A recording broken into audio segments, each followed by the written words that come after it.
নমস্কার।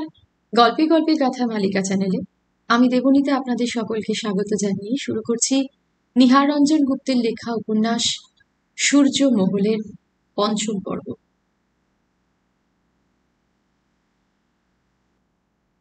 সরজু তীক্ষ্ণ দৃষ্টিতে তাকায় বাঁটুল ঘোষের মুখের দিকে। তার বুকটার মধ্যে তখন যেন একটা তুফান তোলপাড় করছে। এতদিন ধরে যাদের সে খুঁজে বেড়াচ্ছে, তাহলে কি সত্যি সত্যি তাদের সন্ধান পাওয়া গেল? তার চন্দ্র, তার মণি সেদিন ঝোঁকের মাথায় অপমানের জ্বালায় দিগ্বিধি খাড়া হয়ে ছেড়ে চলে এসেছিল, এবং তারপর খুঁজে খুঁজে হয়রান হয়েছে যাদের, অনুশোচনায় দগ্ধ হয়েছে, তাহলে তারা আজও বেঁচে আছে। তার খোকন, তার মণি খুঁজে খুঁজে হয়রান হয়ে ভেবেছিল তারা বুঝি আর বেঁচেই নেই। তারা তাহলে আজও বেঁচে আছে। কিন্তু সঙ্গে সঙ্গে একটা কুটিল সন্দেহ মনের মধ্যে জাগে। ওই লোকটাকে, ওকে তো সে চেনে না, জীবনে কখনো দেখেনি। কি মতলব নিয়ে এসেছে লোকটা কে জানে, কিন্তু ওর মনের মধ্যে কি আছে তাই বা কে বলতে পারে? বুকের আনন্দটা বুকের মধ্যে চেপে রেখে সরজু তীক্ষ্ণ দৃষ্টিতে তাকালো বাঁটুল ঘোষের দিকে। সরজু যেন নিজেকে গুটিয়ে নিল ভেতরে। আপনি কোথা থেকে আসছেন? ধীরে ধীরে জিজ্ঞাসা করে সরজু। আমি? হ্যাঁ। বাঁটুল তখন বেশ জাকিয়ে ভালো করে বসেছে। আচ্ছা, একটা কথা, চন্দ্রনারায়ণ ছাড়া আপনার ছেলের কি আর অন্য কোনো নাম ছিল? হ্যাঁ ছিল। কি নাম? কৌশিক। হুম। আর একটা কথা, সুচিতুলাল রায় আমার স্বামীর আর এক নাম। বাঁটুল এতক্ষণে বুঝতে পেরেছে তার সন্দেহ মিথ্যা নয়। চন্দ্রনারায়ণ ও মণিকুন্তলার মাই ওই দিদিমণি, তাদের নিরুদ্দিষ্টা মা। আনন্দে ভিতরে ভিতরে তখন সে রীতিমতো উৎফুল্ল হয়ে উঠেছে। আগেই তো বলেছি আপনি আমাকে চিনবেন না। সরজু তাকিয়ে থাকে বাঁটুল ঘোষের মুখের দিকে। তাহলে দিদিমণি, ওই চন্দ্রনারায়ণ ও মণিকুন্তলা আপনারই ছেলে মেয়ে? সরজু কোনো জবাব দেয় না। শুনুন দিদিমণি, আমি বুঝতে পারছি বর্তমানে আপনার ওই ছেলে মেয়ে দুটি কোথায় আছে জানেন না। সরজু তথাপি চুপ। আমি জানি তারা কোথায়। আপনি? হ্যাঁ, আমি জানি, আর সেই খবরটুকু দিতেই আপনার কাছে এসেছি। কোথায় আছে তারা? বাঁটুল হাসে, বলে, ব্যস্ত হবেন না, তাদের খবর এক্ষুনি আপনাকে দিতাম, কিন্তু কি? জানলেও আপনি তো তাদের নাগাল পাবেন না। নাগাল পাবো না? না। কেন? কারণ একটা বিরাট ষড়যন্ত্র আছে এর মধ্যে। ষড়যন্ত্র? হ্যাঁ। কি বলছেন আপনি গোপালবাবু? আপনার কথা কিছুই আমি বুঝে উঠতে পারছি না। বাঁটুল গম্ভীর হয়ে বলে, দিদিমণি, আসল ব্যাপারটা আমি নিজেও যে খুব একটা কিছু বুঝতে পারছি তা নয়, তবে এটুকু বুঝতে পারছি আপনার ছেলে মেয়েরা একটা সাংঘাতিক ষড়যন্ত্রের মধ্যে পড়েছে। সাংঘাতিক ষড়যন্ত্র? হ্যাঁ। কি কিসের ষড়যন্ত্র?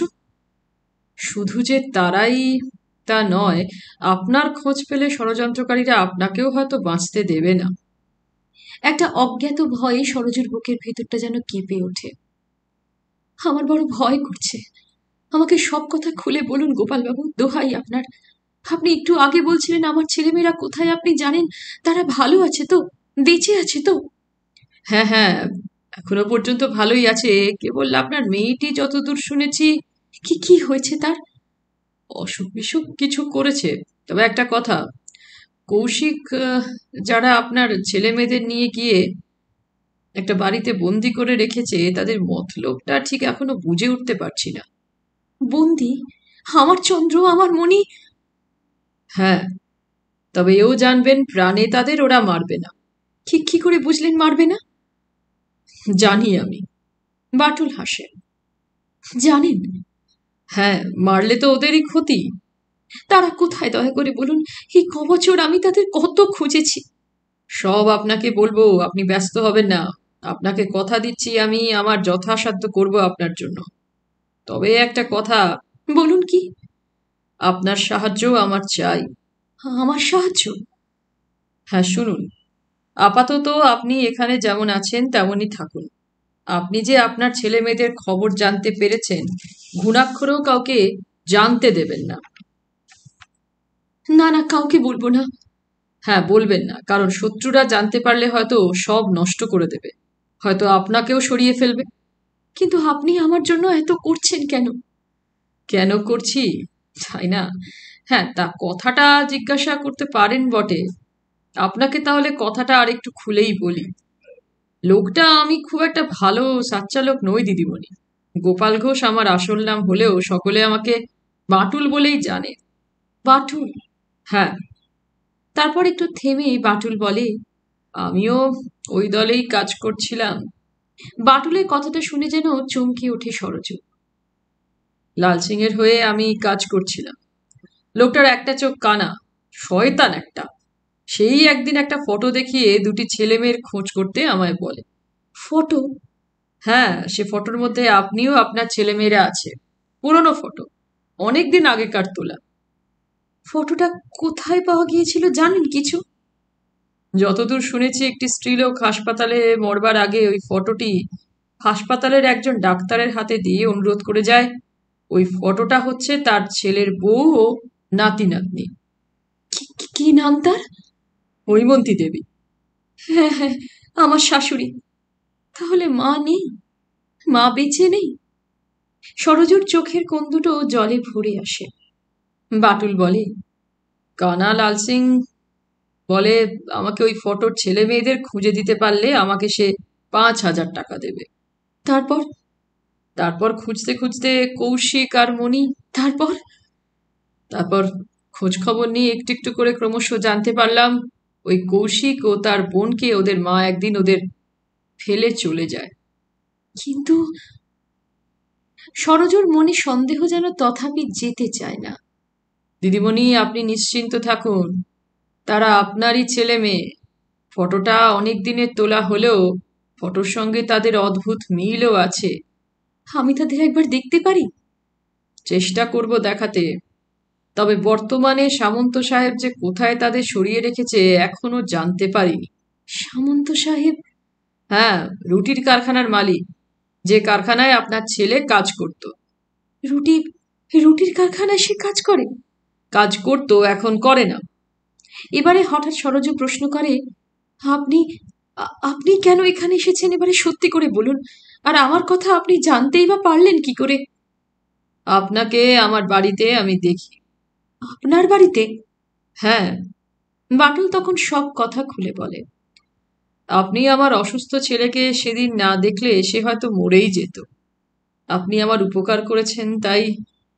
সরজুর তবু যেন সন্দেহ ঘোচে না মনের। সে চেয়ে থাকে বাটুলের মুখের দিকে।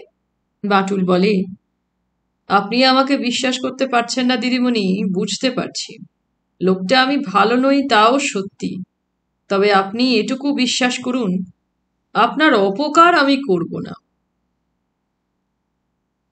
প্রথমটায় সূর্যঘরের সিঁড়িতে ওই অদ্ভুত বেশভূষা, ওই অদ্ভুত চেহারা, হাতে একটা বন্দুক, মানুষটাকে দেখে তারাদাস চমকে উঠেছিল সত্যি।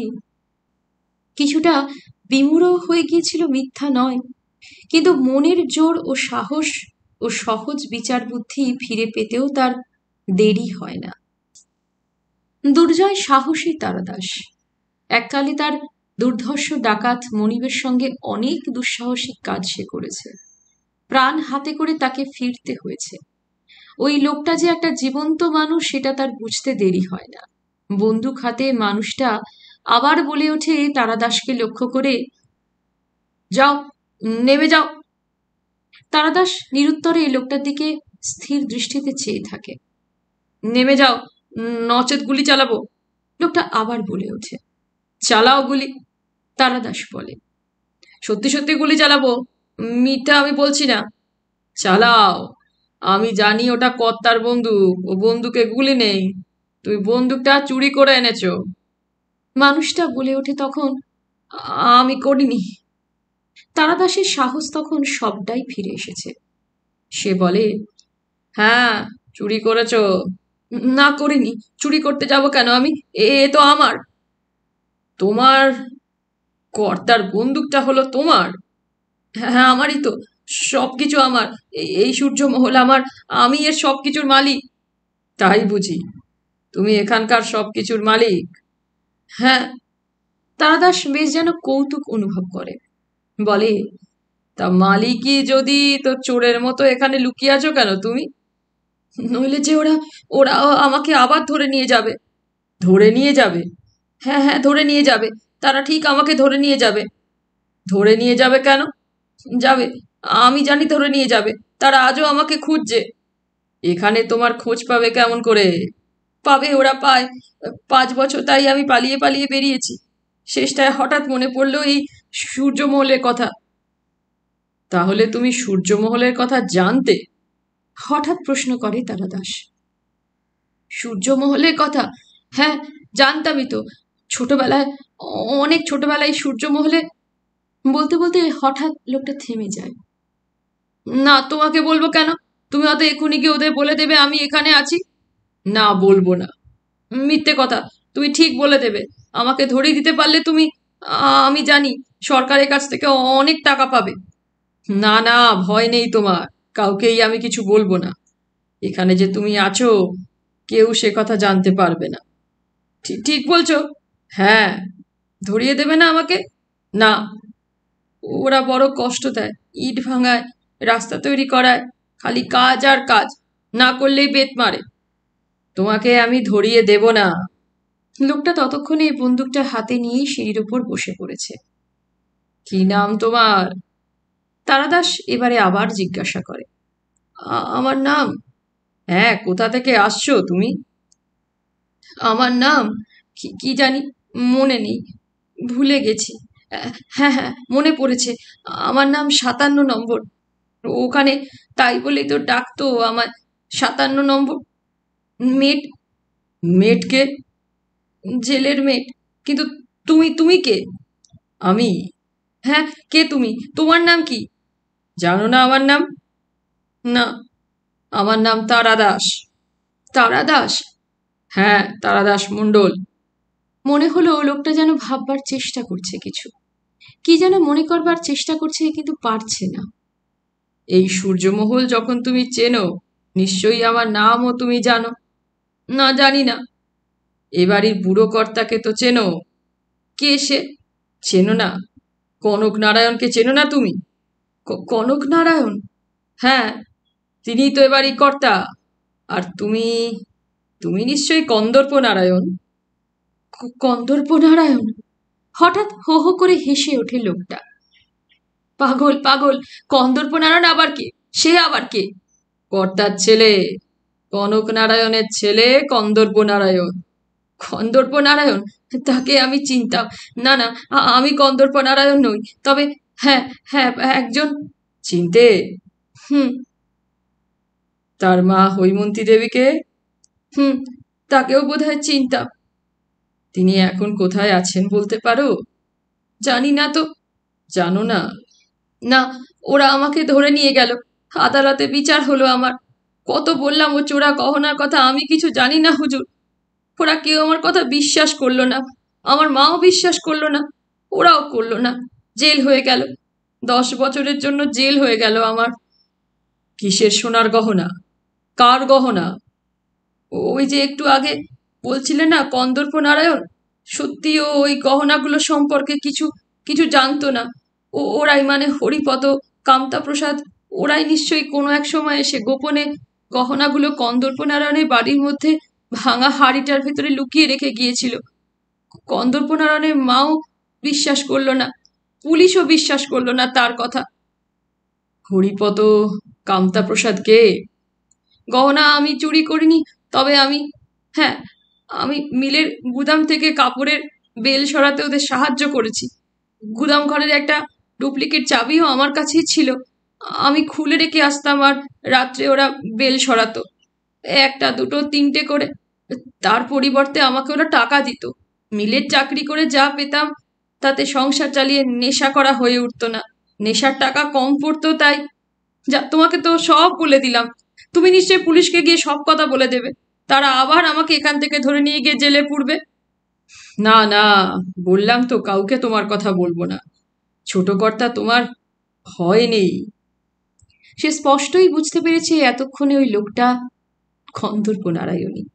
কর্তার একমাত্র ছেলে, এবং সে আজও বেঁচে আছে। প্রথমটায় বোধহয় ছোট কর্তার কথাটা শুনতে পায়নি লোকটা, কিন্তু তারাদাস আবার যখন ডাকে, ছোট কর্তা, লোকটা যেন চমকে ওঠে, বলে, কি কি কি বললে? আপনি এবারই ছোট কর্তা। না না, আমি ছোট কর্তা টর্তা নই, আমি 57 নম্বর। আপনি অন্যের কাছে যাই হন, আমার কাছে আপনি আমার ছোট কর্তাই। শুনুন, এখন আমি যাচ্ছি। আপনি যেমন সূর্য ঘরে আছেন তেমনই থাকুন, ওখান থেকে বের হবেন না।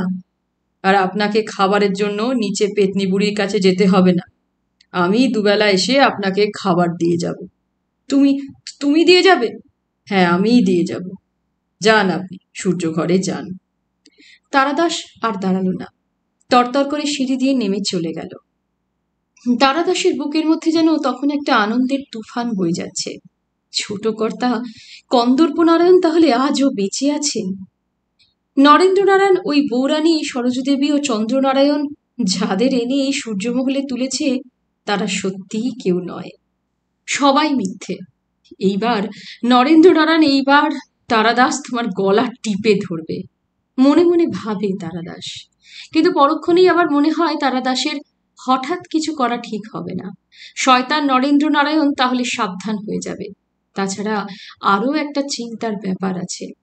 কন্দর্পনারায়ণকে লুকিয়ে থাকতে হবে এইখানে। এই সূর্যমহলের সূর্য ঘরে থাকলে হয়তো হঠাৎ কোনোদিন নরেন্দ্রনারায়ণের দৃষ্টিতে পড়ে যেতে পারে সে। নরেন্দ্রনারায়ণ যদি জানতে পারে ঘুণাক্ষরেও সূর্য ঘরে কেউ আছে এবং সে আর কেউ নয় কন্দর্পনারায়ণ, তাহলে হয়তো প্রাণ নিতেও দ্বিধা করবে না। পারে, ওই শয়তানটা সব পারে। কিন্তু কোথায় লুকিয়ে রাখা যায় কন্দর্পনারায়ণকে? অবশ্য সূর্যঘর অত্যন্ত নিরাপদ জায়গা, ওখানে থাকলে চট করে কারোর নজরে পড়বার সম্ভাবনাও নেই। কন্দর্পনারায়ণের সন্ধান পাওয়া গিয়েছে, কিন্তু এখনো হৈমন্তী দেবী গিন্নিমার কোনো সন্ধান পাওয়া যায়নি। গিন্নিমাও হয়তো আজও বেঁচে আছেন। সেদিন রাত্রি গভীর। তখন সূর্যমহল একটা কবরখানার মতো যেন নিঃসার হয়ে গিয়েছে। শুধু অন্ধকারের স্রোত বেয়ে ভেসে আসছে ঝিঝি পোকার একটানা ঝিঝি শব্দ। খাবারের পাত্র হাতে বৃদ্ধ তারাদাস সিঁড়ি বেয়ে বেয়ে সূর্যঘরের দিকে উঠতে থাকে। একটা আধটা সিঁড়ি তো নয়, অনেকগুলো সিঁড়ি। বুড়ো তারাদাস হাঁপাতে থাকে। হঠাৎ যেন মনে হলো পিছনে তার কিসের একটা শব্দ। থমকে দাঁড়ায় সে।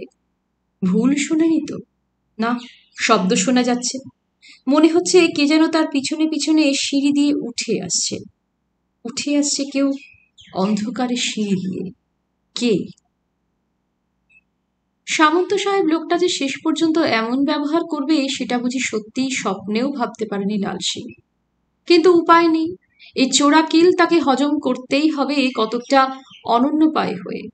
তাই লাল সিং রুদ্ধবীর সর্পের মতোই গজরাতে গজরাতে সামন্তর ওখান থেকে বের হয়ে এলো। নরেন্দ্রবাবুকে ইতিমধ্যেই সে সংবাদ পাঠিয়ে দিয়েছিল, হারানো মালের সন্ধান সে পেয়েছে।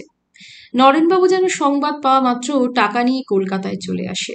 খবর পাওয়া মাত্রই যে নরেনবাবু টাকা নিয়ে চলে আসবে তা লাল সিং জানে।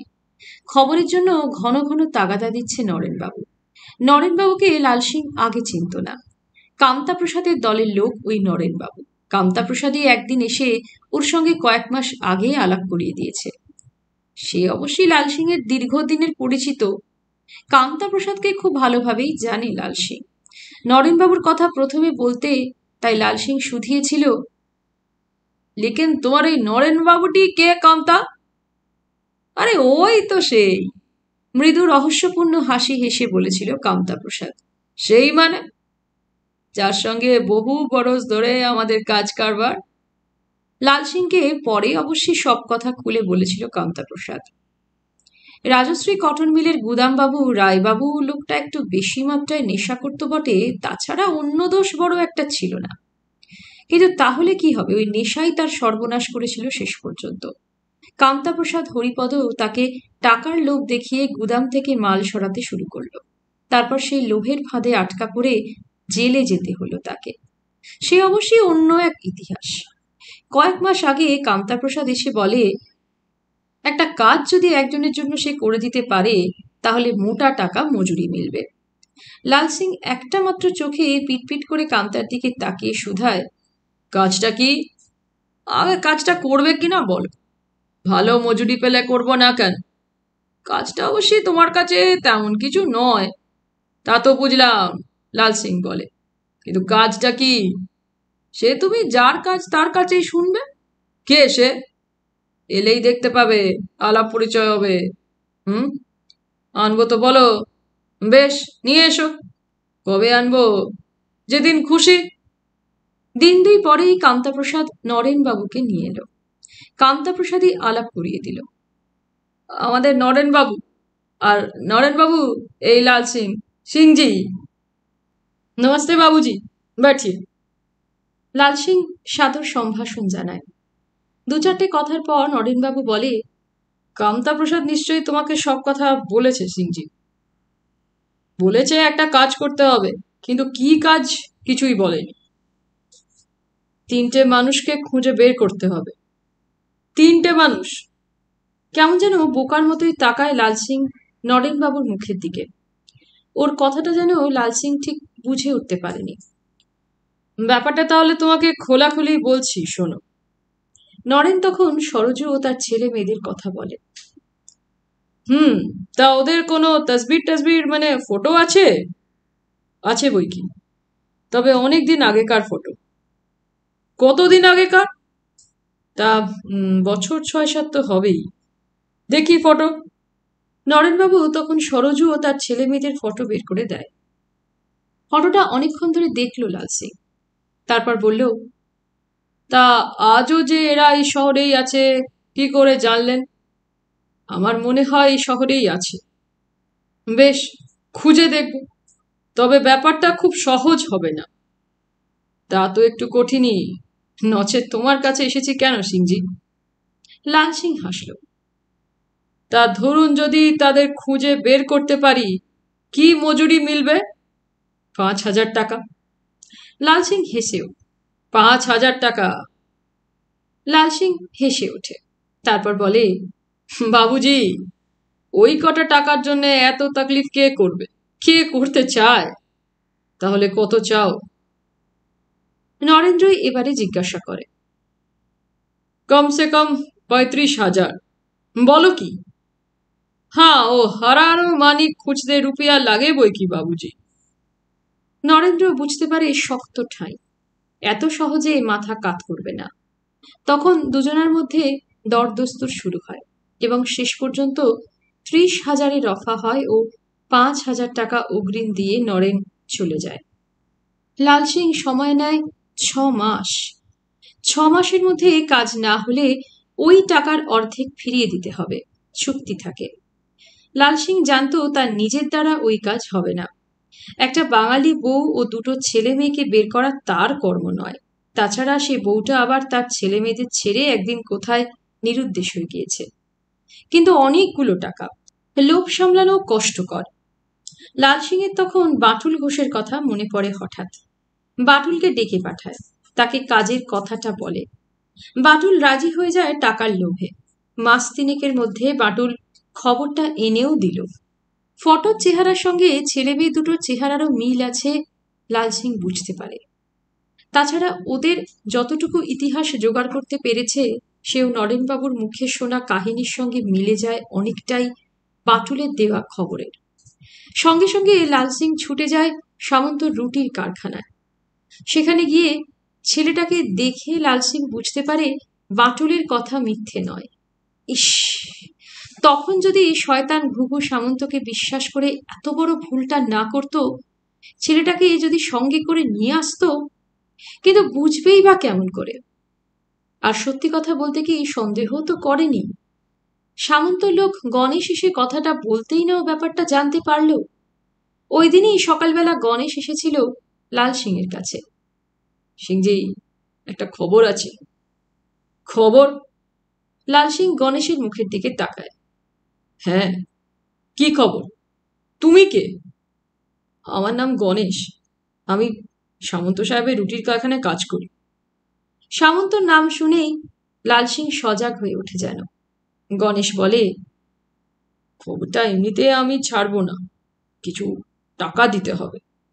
গণেশকে তখন পুরোপুরি 200 টাকা দিয়ে লাল সিং তার কাছ থেকে কৌশিকদের সরানোর ব্যাপারটা জানতে পারে। সঙ্গে সঙ্গে ছুটে গিয়েছিল সামন্তর কাছে। কিন্তু এখন এখন কি করে ওদের সংবাদটা পাওয়া যায়? আবার গণেশের কথাই মনে হয় লাল সিং এর। গণেশ যখন এতটা জানতো তখন বাকিটাও কি জানতো না? নিশ্চয়ই জানতো। গণেশকেই আবার ধরতে হবে। বাটুলকে দিয়েই গণেশকে ডাকাতে হবে। বাটুল হয়তো জানে গণেশ কোথায় থাকে, আর না জানলেও সে হয়তো সন্ধান আনতে পারবে। ওই দিনই দুপুরে লাল সিং বাটুলকে ডাকতে পাঠালো, কিন্তু তার প্রেরিত লোক এসে বললে বাটুল বাড়িতে নেই, দেখা হলো না। দিন দুই ঘুরে ঘুরে অবশেষে বাটুলের দেখা পায় বটে লাল সিং এর লোক, কিন্তু বাটুল বলে সে এখন খুব ব্যস্ত, দেখা করতে পারবে না। লাল সিং বুঝতে পারে সেদিন তাকে টাকা না দেওয়ার দরুনই হয়তো বাটুল এলো না। সেদিন টাকা তাকে দিলেই হতো। লাল সিং আবার বাটুলের কাছে লোক পাঠালো, টাকার কথাও বলে পাঠালো। দুদিন পরেই সে এলো। আরে বাটুল বাবু যে, মস্ত আমির আদমি হয়ে উঠেছ আজকাল দেখছি। ওসব কথা থাক সিংজি, কেন ডেকেছো তাই বল। লাল সিং পকেট থেকে 100 টাকার খানতিনেক নোট বের করে বাটুলের দিকে এগিয়ে দেয়। বাটুলের দিক থেকে কিন্তু কোনো আগ্রহই দেখা যায় না। যে লোকটার টাকা দেখা মাত্র চোখের মণি দুটো চকচক করে ওঠে, তার চোখে মুখে কেমন যেন একটা নিরাসক্ত ভাব। কি হলো বাটুল বাবু, ধরো। লাল সিং বলে। কিন্তু টাকা কিসের? কিসের আবার? তোমার পাওনা টাকা, আমার পাওনা টাকা। হ্যাঁ, নাও ধরো। তবু বাটুলের দিক থেকে যেন কোনো সাড়া নেই। লাল সিং মৃদু হেসে পকেট থেকে আরো দুটো 100 টাকার নোট বের করে সব সমেত 500 টাকা এগিয়ে ধরে। নাও, হলো তো। কিন্তু তুমি এখনো বলনি সিংজি, টাকাটা সত্যি কিসের জন্য দিচ্ছ? কিসের জন্য আবার? যে কাজের ভার দিয়েছিলাম তোমাকে। তারপরে একটু থেমে বলে, জানো বাটুল বাবু, শালা সামন্ত কত বড় বদমাস আর কত বড় শয়তান। ছেলে মেয়ে দুটোকে যেন কোথায় সরিয়ে ফেলেছে। কিন্তু আমার নামও লাল সিং। শয়তান কুত্তার বাচ্চা জানে না আমাকেও। শোনো, ওদের আবার খুঁজে বের করতে হবে। ওই রুটির কারখানার গণেশ হয়তো জানে। কিন্তু সিংজি, বলো বাটুল বাবু, ও কাজ আর আমার দ্বারা হবে না। কি বলছো তুমি? হ্যাঁ, তুমি অন্য লোক দেখো। অন্য লোক? হ্যাঁ। কি বলছো তুমি বাটুল বাবু? ওহ, বুঝেছি, আরো কিছু চাও। বলো, আর কত চাও? 1 পয়সাও আমি চাই না সিংজি। ও আমার দ্বারা হবে না। হবে না? না। বাটুল আর দাঁড়ালো না, ঘর থেকে বের হয়ে এলো। বাটুল রাস্তা ধরে হনহন করে হেঁটে চলে, আর হাঁটতে হাঁটতেই একটা কথা সে ভাবতে থাকে। ছেলে মেয়ে দুটোর সন্ধান কেমন করে কোথা থেকে পাওয়া যেতে পারে বুঝতে পারছিল না, কারণ সেও কৌশিকদের আগের বাসায় খুঁজতে গিয়ে আর পায়নি। আর সেখানেই জানতে পারে সামন্ত সাহেব তাদের সরিয়ে ফেলেছে। সামন্ত সাহেব আস্ত একটি ঘুঘু লোক, কি করে কি করবে সেই চিন্তাই করছিল বাটুল। এখন গণেশের কথা শুনে যেন অন্ধকারে আসার একটা আলো দেখতে পায়। গণেশ, সামন্ত রুটির দোকানের কর্মচারী গণেশ। বাটুল একটু দ্রুত হাঁটতে থাকে সামন্ত রুটির কারখানার দিকে। আজ শনিবার, 3টের মধ্যে কারখানা বন্ধ হয়ে যাবে। তাড়াতাড়ি না যেতে পারলে হয়তো কারখানায় গণেশকে ধরা যাবে না। গণেশকে ধরতে না পারলে ব্যাপারটা জানাও যাবে না। লাল সিংয়ের কথায় স্পষ্টই বোঝা গেল গণেশই তাকে সংবাদটা দিয়েছে। গণেশ যখন সংবাদ দিয়েছে সে তখন নিশ্চয়ই জানে ছেলে মেয়ে দুটোকে কোথায় সরানো হয়েছে। সামন্ত লোকটা দেখা যাচ্ছে রীতিমতো শয়তান। সে লাল সিংয়ের মতো ঘুঘু লোকের উপরেও টেক্কা দিয়েছে। কারখানায় বাটুল যখন এসে পৌঁছলো তখনও কারখানার ছুটি হয়নি, কিন্তু গণেশের সন্ধান পেল না বাটুল। কানাই নামে একটা ছেলে ওই কারখানাতেই কাজ করে। বলে, কোন গণেশকে চান? দে তো গণেশ না টেরা গণেশ? বাটুল বলে, হ্যাঁ, দে তো টেরা। দুজন গণেশ আছে নাকি?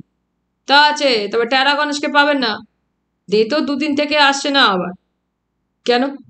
বাটুল শুধায়। কেন আবার? ঠ্যাং ভেঙে 2 দিন ধরে হাসপাতালে রয়েছে। আর টেরা গণেশ? সেই শালারও পাত্তা নেই 4-5 দিন। পাত্তা নেই মানে? মানে আর কি বেপাত্তা? সামন্ত সাহেব বলেছে এলেও আর চাকরিতে নেবে না। কোন হাসপাতালে? ওই দেতো গণেশ আরজিকর হাসপাতালে। টেরা গণেশের বাড়িটা জানো?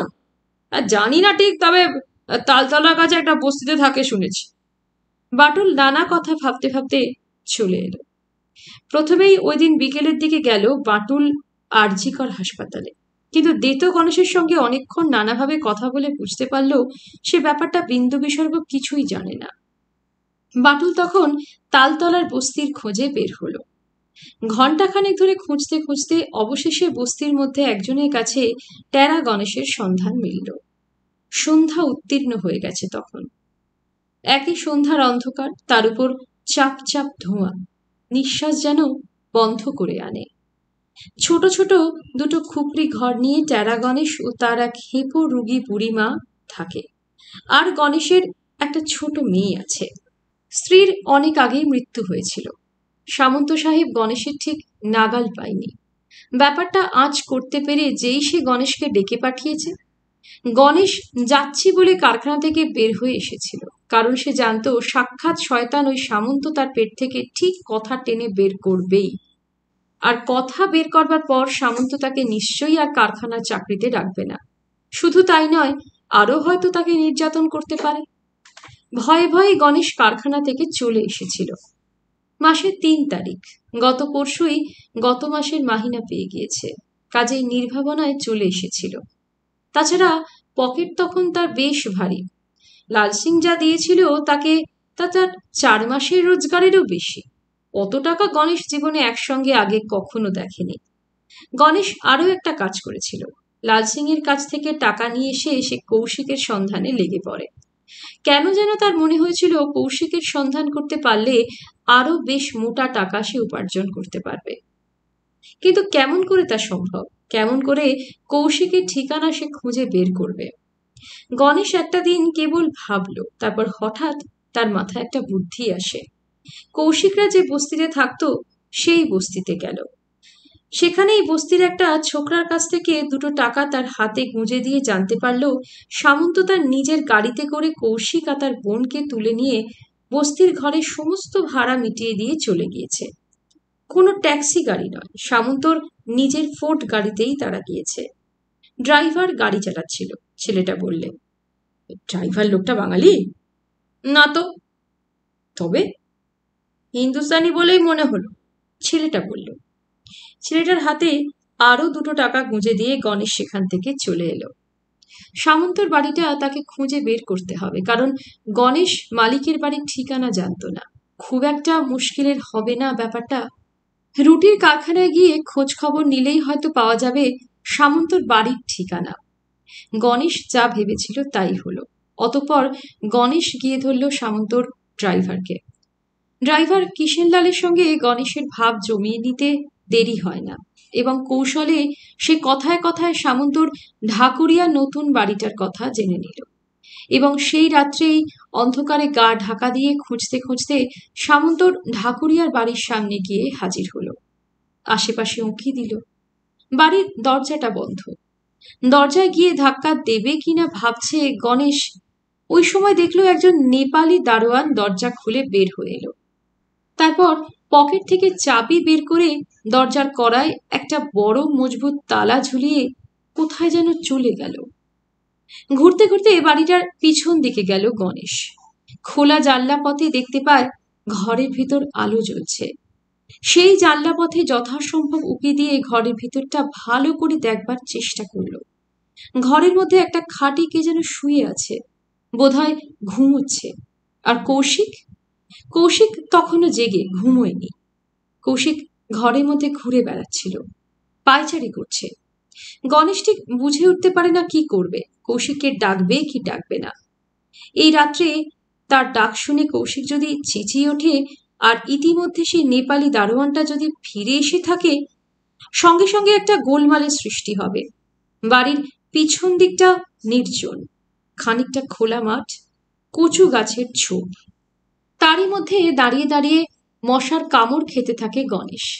কি করবে বুঝে উঠতে পারে না। হঠাৎ একসময় ঘরের আলো নিভে গেল। গণেশ বুঝতে পারল কৌশিক এবারে শুয়ে পড়ল। গণেশ ঠায় দাঁড়িয়ে দাঁড়িয়ে মশার কামড় খায়। ক্রমশ রাত বাড়তে থাকে। ভাঙা ভাঙা মেঘের ফাঁকে এক টুকরো চাঁদ দেখা যায়। চাঁদের ম্লান আলো অন্ধকারের সঙ্গে মেশামেশি হয়ে একটা রহস্য যেন গড়ে তোলে। আলো ছায়ার একটা রহস্য। থমথম করছে চারিদিক। গণেশ দাঁড়িয়েই থাকে, মশার কামড় খায়। পা দুটো মশার কামড়ে জ্বলছে। কোথায় যেন কোন বাড়িতে ঘড়িতে রাত 12টা বেজে গেল। গণেশ ধীরে ধীরে এবারে সাহসে ভর করে খোলা জানলাটার সামনে এগিয়ে যায়। কয়েকটা মুহূর্ত স্তব্ধ হয়ে দাঁড়িয়ে থাকে গণেশ। তারপর জানলাটার কবাটের গায়ে টুকটুক করে মৃদু টোকা দেয়। সঙ্গে সঙ্গে কৌশিকের ভয়ার্ত কণ্ঠস্বর শোনা যায়। কে কে ওখানে? কৌশিক। কে? চুপ, চেঁচিও না, হাসতে। কৌশিক ততক্ষণে উঠে জানালার দিকে এগিয়ে যায়। কে? ভয় নেই, আমি গণেশ। গণেশ? হ্যাঁ, শোনো, জানলার ধারে এসো। গণেশ? হ্যাঁ গো, চিনতে পারছো না? আমি গণেশ। বাইরে কোথায় একটা কুকুর নৈশ স্তব্ধতা ভঙ্গ করে ডেকে উঠল। কৌশিক। গণেশ আবার চাপা গলায় ডাকে। তুমি গণেশ? হ্যাঁ গো, তোমার সঙ্গে ওভেনে কাজ করতাম।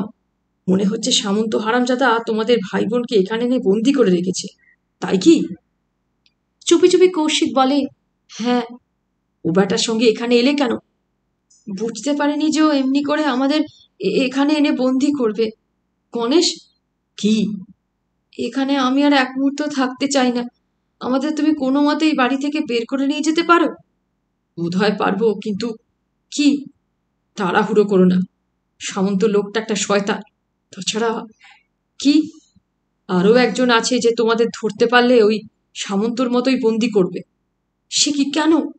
তা ঠিক আমিও জানি না, তবে কি, এর ভেতরে কোথাও একটা কিছু গোলমাল আছে। গোলমাল? কিসের গোলমাল? কৌশিক শুধায়। তা জানি না, এখনো ব্যাপারটা আমি জানতে পারিনি, তবে গোলমাল আছে, নচেত একদিকে সামন্ত, অন্যদিকে কানা লাল সিং তোমাদের নিয়ে টানা হাঁচড়া করতো না। লাল সিংকে? সেও ওই সামন্তর মতোই একটা শয়তান। যে লোকটা সেদিন কারখানায় এসেছিল সেই কি? হ্যাঁ, সেই লাল সিং। তাহলে এখন কি হবে? ভেবো না, আমি তোমাদের উদ্ধার করব। দরকার হয় পুলিশেও খবর দেব। তাই দাও গণেশ, যত তাড়াতাড়ি পারো এখান থেকে আমাদের বের করে নিয়ে যাও। যাব, তুমি ব্যস্ত হইও না, শান্ত হয়ে থাকবে। সামন্ত যেন এতটুকু না সন্দেহ করে, বুঝলে? বুঝেছি। হ্যাঁ, তাহলে সব গুবলেট হয়ে যাবে। আচ্ছা, আজ আমি চলি। যাচ্ছ? হ্যাঁ। আবার কবে আসবে? শিগগির আসবো। গণেশ চলে এলো। বাটুল এসে গণেশের দরজায় দাঁড়িয়ে কি যেন ভাবল। তারপর মৃদু কণ্ঠে ডাকলো, গণেশ। গণেশবাবু আছো? কে? ছোট একটি কচি মেয়ের গলার সাড়া পাওয়া গেল। গণেশবাবু বাড়ি আছে? না তো। তুমি কে? বাটুল প্রশ্ন করে। আমি বিন্তি। বিন্তি? হ্যাঁ, তার মেয়ে। একটি মেয়ে দরজা খুলে একটা হ্যারিকেন হাতে দরজার সামনে দেখা দিল। বয়স 10-11 হবে, রোগা, পরনে একটা ডুরের শাড়ি। গণেশবাবু বাড়ি আছে? বাবা তো বাড়ি নেই। আজকের মতো শেষ করলাম সূর্যমহল এই উপন্যাসটি। ভালো লাগলে লাইক করবেন, জানাবেন, আর আমার চ্যানেলের অন্য গল্প উপন্যাসগুলিও সময় করে শুনে দেখবেন। যদি আমার পাঠ আপনাদের ভালো লেগে থাকে তাহলে চ্যানেলটিকে কাইন্ডলি সাবস্ক্রাইব করে আমার পাশে থাকবেন। ধন্যবাদ।